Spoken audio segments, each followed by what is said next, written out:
group of 20 leaders joined their host, the Japanese Prime Minister Shinzo Abe, in showcasing support for women to close the gap with men in finance and other kinds of forms of economic empowerment.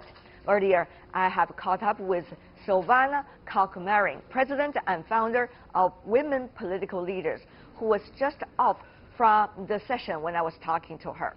Women Political Leaders, or the WPL, is a worldwide network of female politicians, top female politicians.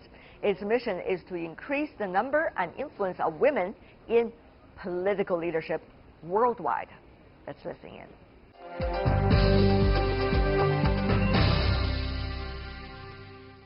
Which stage do you think about walking the talk right now? So for politics, unfortunately, there is still a lot of walking to do. Talking is happening. There is overall, globally, there is a recognition that we need more women in political leadership. But the actual figures show we still have a long way to go.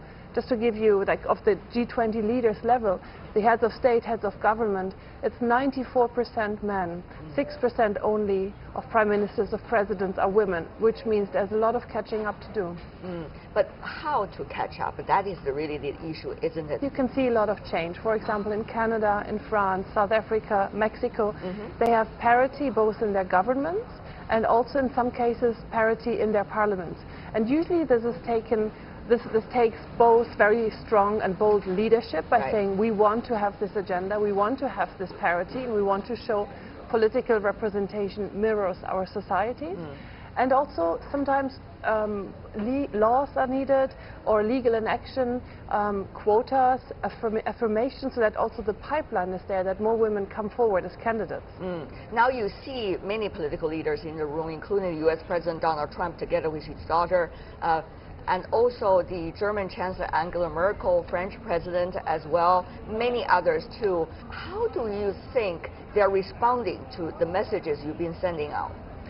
What in politics matters is to see that there is a general support, there is an importance put by many organizations, and to get this message by UN Women, by ILO, by World Trade Organization, WHO, Women Political Leaders, and all the others. Comprehensive. Exactly. Everybody says the same thing. So this leaves behind an impression, and this is such a big demand by so many big organizations that this cannot be sort of marginalized and said this is something we're not really taking seriously. So I think there is a big step forward happening now. You see that in different politics, women empowerment is being shaped in different ways. Some presidents coming in and does believe that is an important issue. Others tend to throw that away because they have other priorities. How do you think the importance of this topic and the sustainability of this topic, what is the best way to always put there on the top of the political agenda? If you have a big number of women as policymakers, as politicians, it's not an issue that can be forgotten.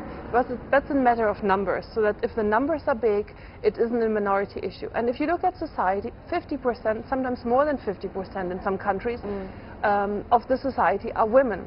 So it's both a leadership issue that the top leader should make it his agenda. It's necessary that in political representation there is a significant number of women, and society needs to really be supportive and also be demanding that change. The G20 summit have a lot of debate about some very critical issues. Unilateralism vis-a-vis multilateralism, protectionism vis-a-vis free trade, innovation vis-a-vis, whether it's within my border or beyond. When you look at all these big topics like women empowerment also likely to be sidelined, just to be honest. So what do you make of this? In the final statement, what do you expect should happen? The women empowerment issue is not a side issue, but it's mainstreamed into everything. That it's mainstreamed into innovation. We need women as innovators. We need their views, their expertise, their genius, their talent to innovate. If we leave out 50% of the world's creativity and smartness, we don't innovate as much. We need women in digitalization. We need women in trade. We need women as entrepreneurs. So it's not an issue separate from others, but it needs to be included in everything. People wonder and argue whether women leaders are taking advantage of their role as a woman in order to promote themselves into the political offices and even into the higher positions. What do you make of these kind of arguments? You know, politics is a job where you need to be very much on your toes every day. And if you stop promoting yourself, it's difficult to go on. This goes as much, if not more, for men as it does for women. So the argument is more what is politics like than what are women in politics like. And my absolute commitment and my belief is that if you have more women in politics, maybe policies and the style of politics also changes. We haven't tried it yet, so because we're at very, very low figures with women in politics, and I think the leadership of the world, more diversity, would definitely be good for it.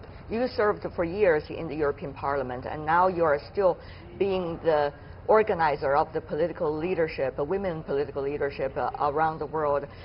What do you think should be the next step if we are thinking about step by step? We need to solve the world's problems together, that no country by itself can do it, that climate change does not stop at a border. Innovation, digitalization is not something that happens within the borders of one country. It's a global issue, so we need to work together.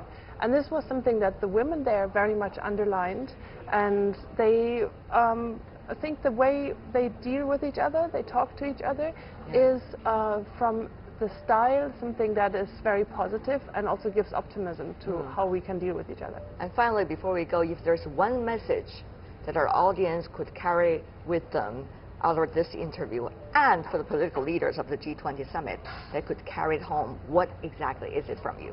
So for the politicians, very clear message: get rid of laws that treat women differently to men.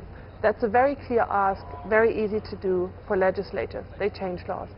For all the viewers, make sure that whoever you support with your vote, with your thoughts, is it man or woman, make sure that they have on their agenda the women empowerment agenda. All right, Silvana, thank you so much. Congratulations once again for this wonderful job. Thank you very much. Thank you, appreciate it. Pleasure talking to you. Thank you.